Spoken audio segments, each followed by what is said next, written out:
open. Dark shapes began emerging. Soon, dozens of crypt demons poured into the arena. Each was classified as elite level 10, with 250 magic attack, 180 defense, and 2000 health. Their skills included spider web and burrow. Subai narrowed his eyes. He recognized them immediately and whispered that he was ready for them. The demons multiplied quickly, filling the ground. Rather than waiting, Subai launched forward first, striking one with a fierce blow. His critical hit cut down 500 HP in an instant, but he frowned.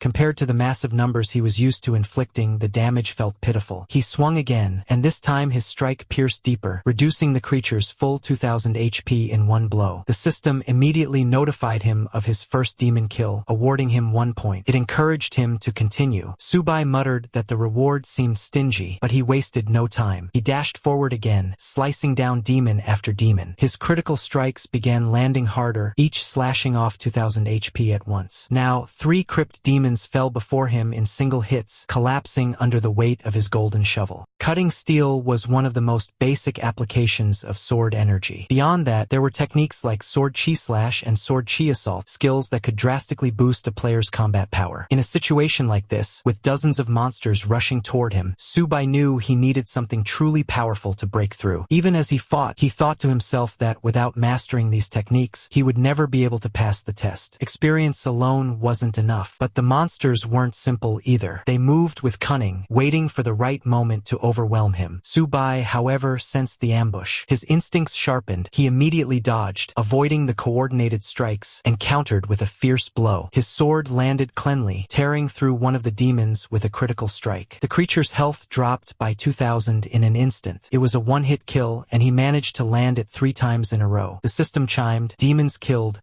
3, current points, 10. Another notification followed. Tip, accumulate 100 points to gain 1 chance to restore your status. That small detail lifted his spirits. With a grin spreading across his face, Subai launched himself back into battle, blades flashing as he cut down wave after wave of demons. Notifications flooded his screen with every strike. Meanwhile, on the message boards, the entire forum buzzed with speculation. At floor 25, one user asked why Subai still hadn't used his SSS-level job transfer crystal. Another, on floor 26, complained that he was too reckless, saying he should have activated it long ago. On floor 27, someone else wondered aloud if he wasn't afraid of losing it altogether. Further down, the gossip shifted. By floor 156, rumors spread that Lin Yuchan was auctioning off novice gear in town, items of unusually high quality, including a variety of job transfer crystals. Floor 157 erupted with shock. Players questioned if those items had come from Subai himself. And at floor 158, another poster confirmed it with certainty, saying there was no doubt. Lin Yuchan was only level 4. Who else could possibly have supplied such treasures, if not Subai? At level 159, some players speculated that Subai would never sell his SSS-level crystals. Yet the rumors and debates continued endlessly, even spilling into the Novice Town Tavern. Inside, the tavern lady snapped at the crowd, warning them in a sharp voice that if they dared step onto the second floor again, she would treat them as thieves and kill them on the spot. She made it clear that Subai was not upstairs, and that his SSS-level job transfer crystal had already been shattered into useless fragments. She hoped that this would put an end to the constant harassment aimed at Subai, but the restless crowd refused to believe her. Some muttered that there was no way such a crystal could have been destroyed, demanding proof. Another scoffed, calling it impossible. The lady only sneered in response. She reminded them that proof wasn't necessary to kill someone. She insisted that she had crushed the crystal with her own hands, and if they doubted her, they were welcome to test her grip strength themselves. Her words carried a chilling edge as she asked if it was strong enough to crush their hands, or even their heads. But she warned that anyone who volunteered for such an experiment might not live through it. Meanwhile, in the strategy group's meeting room, the atmosphere grew tense. The leader and his team were reviewing information when a scout rushed in, pale-faced, and reported that Dana, the tavern keeper, had claimed to personally destroy Subai's SSS-level crystal. The leader was stunned, demanding confirmation, while the rest of the group fell silent. They reasoned that Dana was an NPC and would never lie, which meant the news had to be true. With that realization, despair washed over them. They had just lost the last thread of hope they had been holding on to. Far away, the wider player base erupted in mixed reactions across the message boards. On floor 1008, someone mocked Subai, laughing that Yarn Country had produced a fool who flaunted his crystal everywhere but never used it, only to have it destroyed. On floor 1059, another declared between fits of laughter that it was like a cooked duck flying away right when it was ready to be eaten, using Yarn Country's own saying to drive the insult home. By level 1324, the tone shifted to something darker. Players insisted that this was destiny, that Yarn Nation was unworthy of possessing an SSS-level crystal. They claimed that only Fabing Nation deserved such glory, and that the honor of having a second SSS-level superplayer would belong to them alone. At level 1447, players from Sakura Country grew confident, boldly declaring that their next SSS-level superplayer would surely come from their nation. They placed their hopes on Yumori Guang, the son of Lord Yumorita, insisting that he was destined to surpass even his father's mastery. Meanwhile, at the strategy group meeting, the atmosphere was tense. The leader slammed the table and shouted in frustration, furious that such an important crystal had been lost. One of the men present smirked, remarking that he had always said Subai was unworthy of being in the first team, and that this incident only proved him right. Pei Ling Xiu, standing nearby, glared at him and snapped, asking why he always had to stir up trouble. But the man only laughed mockingly, teasing her and suggesting that she might be attracted to Subai. She angrily told him to shut his mouth. The boss cut in, irritated, demanding to know why they were wasting time bickering when all the SSS-level newcomers were already gone. Pei Ling Xiu quickly clarified that shouting at them was pointless. After all, she was not the one who had crushed the crystal. The boss waved off the quarrel and issued his next command. They were to defend the Tower of God, and the moment Subai left the novice area, they were to capture him immediately. Another subordinate questioned why they even needed to bother with Subai now, arguing that it was unrealistic to expect him to produce another SSS-level crystal. But the boss countered sharply, calling them all useless. He reminded them that Subai's record-breaking performance in clearing stages proved he possessed rare skills. With such potential, it wasn't impossible that another SSS-level crystal could appear in the future. Pei Ling Xiu chuckled and admitted that the boss's reasoning was far sharper than their own. One of the men then asked which method they should employ: torture, coercion, or inducement. The boss scolded him harshly, asking if he was a bandit or some prison thug. Torture, he said, was both foolish and impossible against someone like Subai. Instead, he ordered inducement. No matter how much money it took, they were to lure Subai and make him reveal his true skills. This, he declared, was critical for the future of Yen Country, and none of them were allowed to fail. Back within God's test at the first level, Subai faced a wave of spiders rushing at him. He slashed them down effortlessly, landing critical hits and killing each with a single strike. Laughing in excitement, he challenged them as if they were little devils before his sword. Soon after, a system notification rang out, congratulating him for passing the first level and urging him to continue forward. Subai finally let out a deep sigh of relief. 10 long hours had passed, and the first stage was at last over. His body felt drained, but there was no time to celebrate. He reminded himself that this was only the beginning, just the first level. Ahead of him stretched 9 more trials, and to clear them all he would need to slay 1,000,000 monsters and push his way to SSS rank. As he stepped into the next area, the environment shifted drastically. The blazing fire and molten ground of the first stage disappeared, replaced by a vast open space filled with jagged rocks, some even floating unnaturally in the air. Subai glanced at the counter and calculated. There were 11,034 enemies waiting here. It was only a fraction of the total, yet the road ahead already seemed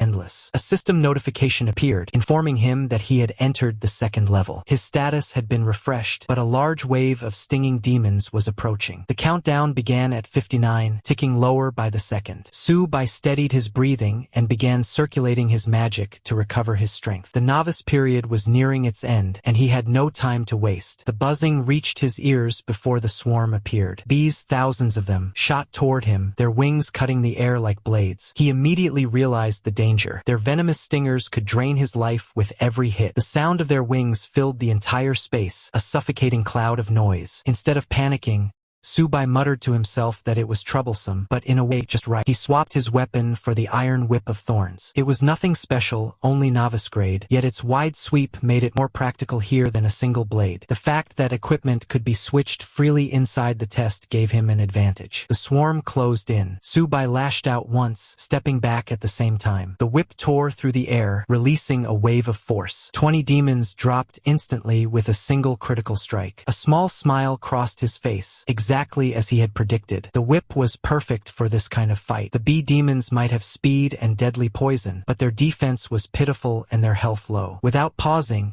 he followed up with sword extinction, cutting down another 20 in a single sweep. Another strike fell 30 more, and then another 40 gone in one hit. The notifications flickered non-stop as his kill count surged upward, and Subai pressed forward with growing momentum, carving his way into the swarm. 12 hours later, Subai was still fighting. His movements had become almost mechanical, critical strikes flowing one after another. The swarm of stinging demons had seemed endless, but with every lash and every strike, the numbers thinned. His latest kill was 19 in a single blow, bringing his total points to an astonishing 2,552,100. Finally, the last of the bees hit the ground, their lifeless bodies covering the battlefield. Subai stood tall amidst the silence, chest rising and falling with exhaustion. He muttered to himself that he was finally done. He had killed them all. Switching back to another weapon, he began moving forward again. The second level, he reflected, had not been so bad after all, though nearly 250,000 bee demons had been waiting for him there. A system notification urged him to recover before proceeding, reminding him that more trials awaited. He obeyed, steadying his breath and regaining strength. Soon after, another notification appeared. You have reached the third level. All statuses refreshed. A large wave of witchcraft imps is approaching. Players, prepare to fight back. The countdown began once more. 59, 58, 57. Without hesitation, Subai switched weapons again. The witchcraft imps specialized in long-range chanting, so he selected a short bow, the most effective counter. With it, he could fire arrows rapidly before the imps could complete their spells. As the goblin-like creatures appeared, they locked eyes on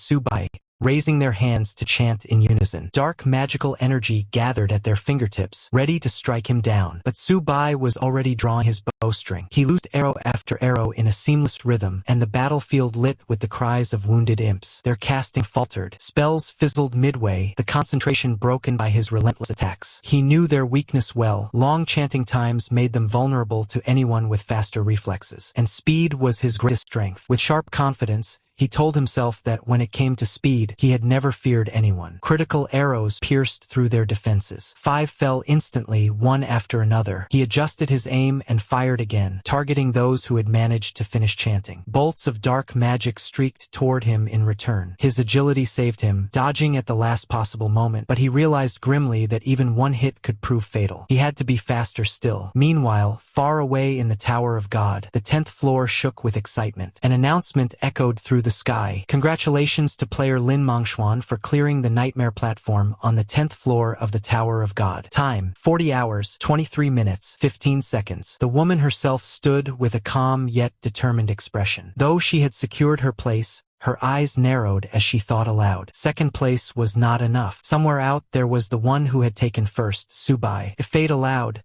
she intended to meet him. Then we take a look at a notification window about Novice Test Day 6 in the city. According to the latest stats, more than 4.5 million players have qualified this year. By the end of the novice period, the number of players who finish the game is expected to be about the same as in previous years. This year's list of new professional classes has also been released. There are 110 S-rank newcomers and 21 SS rank players. Among Yen Nation's newcomers, 8 have advanced to S rank or higher, 6 S rank and only 2 SS rank. This news spreads quickly across the city, and everyone starts talking about it. Outside, groups of people gather and chat about the rankings. One man sighs and says that this year is the same as the previous 2 years. Yen country is strong in the first half but weak in the second half. Still, he admits it is better than last year when there was only one S-rank player. Another man comments that this year they at least have Zhao Zhangkai, a gunner, and Wei Lan, a two-handed swordsman, both of whom belong to high-damage professions. Third person brings up that Lin Mingxuan's berserker is also focused on violent damage output, and that Lin Yuchan herself is an S-rank mage scholar. Then someone wonders aloud where Subai is. Later, in a pub,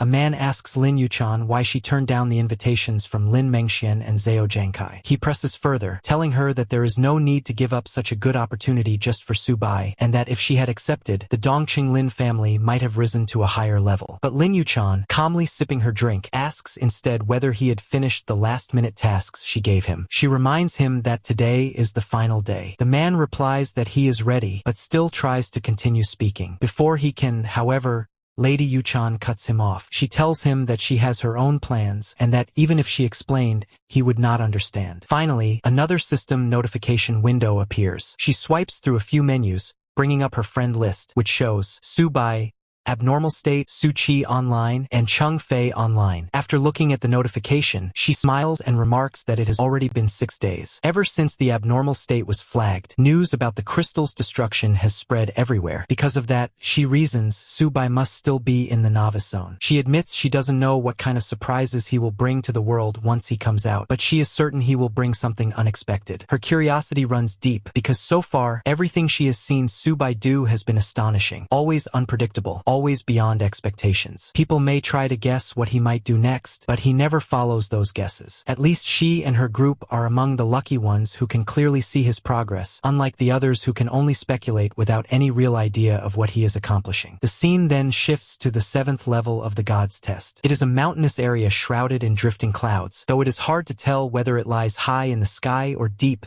beneath some ocean-like abyss. There, a horde of stone-bodied monsters with massive eyeballs are locked in battle. They are being bombarded by countless blue magical arrows, each arrow exploding on impact and scattering shards of stone. The attacker is revealed to be Subai himself. He unleashes a barrage of ice arrows, each one striking with devastating precision. Every shot lands as a critical hit, dropping the monsters instantly. It becomes a chain of one-hit combos, and just like before, Subai's relentless assault works wonders, clearing out wave after wave of enemies and securing his path forward. Subai scoffs at the monster's defense, remarking that high defense means nothing when faced with freezing attacks. The harder the target, the more brittle it becomes once frozen. Against other opponents, the stone creatures might have been unstoppable, but against him, they are nothing. He then prepares to climb higher, thinking about how it is already the 6th day. With 3 levels still left, he knows he must speed up the process. A notification suddenly pops up, level 8 reached. All statuses refreshed. Incoming threat, poisonous armored holy insects. Prepare for battle. Countdown begins. 59, 58, 57. As the timer ticks down, Subai sees the swarm of poisonous insects moving to surround him, but he laughs at their attempt, declaring that if they think they can trap him, they are only dreaming. With one massive strike, he delivers critical hits that instantly kill 29 of them. 6 hours later, another monster roars in fury at him. Subai, wielding a fiery sword, mocks it for being far too slow. With a sweeping strike,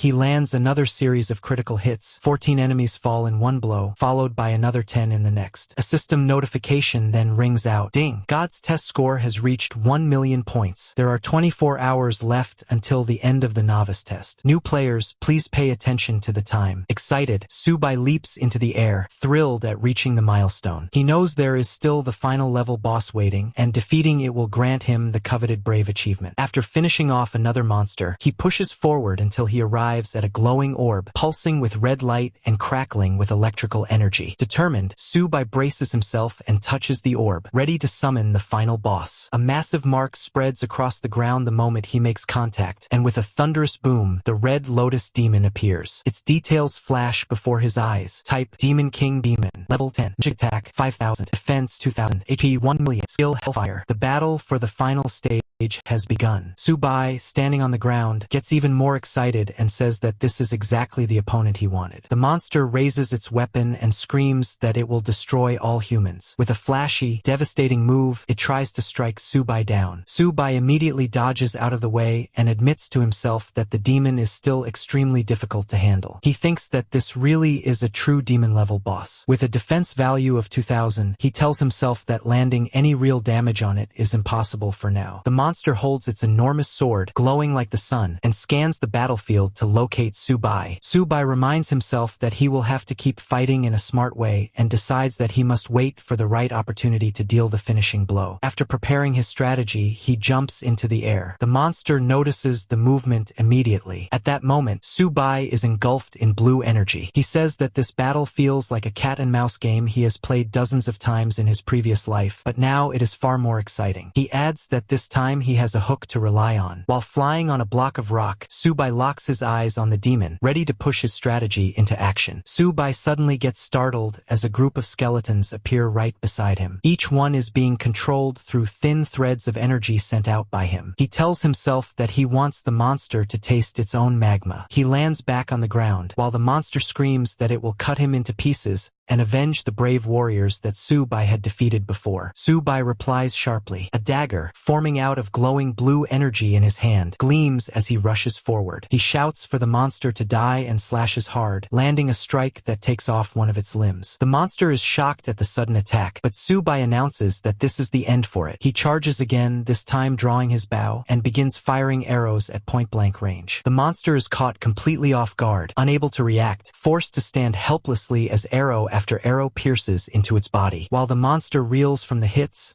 another surge of blue energy races from rock to rock, and the demon is struck once again by an arrow. Su Bai laughs loudly, saying that as long as he can break through its defense, he can kill even gods. With that confidence, he readies yet another arrow on his shining bow. Before he can fire the finishing blow, the monster lets out a furious scream. It curses humans, shouting that it cannot believe such fragile beings would be the ones to defeat it. Even worse, it realizes, is the humiliation of being brought down not by an army, but by a single human, Su Bai alone. For the Red Lotus Demon, this is the greatest shame it could ever face. Subscribe now to not miss any action from our heroic Su Bai.